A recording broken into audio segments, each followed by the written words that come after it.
আসসালামু আলাইকুম গাইস, এটা দেখতে পারতেছেন, এটা মসজিদের টাঙ্কি। এটা এখন পরিষ্কার করা হবে।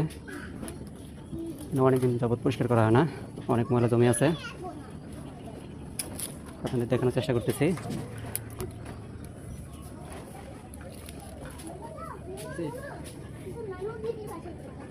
তারপর যদি আমি মসজিদের টিনের অবস্থা দেখাই, তাইলে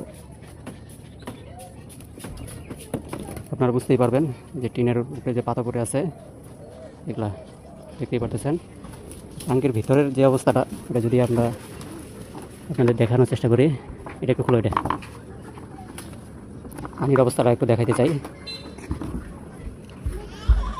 এটা ধরো, ভিতরের অবস্থাটা দেখছেন, একবারে পুরো অবস্থাই খারাপ। এটা আমরা এখন পরিষ্কার করার চিন্তাধারা করছি। পরিষ্কার করে পানিটা আগে নামাই নিতে হবে, তারপর পরিষ্কার করতে হবে। আমি যদি এই সাইডে একটু দেখাতে চাই, এই সাইডের অবস্থা আরও বেশি খারাপ। এই যে দেখতেই পারতেছেন, ঘাস হয়ে একবার ভর্তি হয়ে গেছে। এটা আমরা এখন পরিষ্কার করার চিন্তাধারা করছি। আমি পরিষ্কার করব, অবশ্যই আপনারা দেখবেন আর ভিডিওটা অবশ্যই শেয়ার করবেন।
কেন যাবে কি স্টার্ট করো।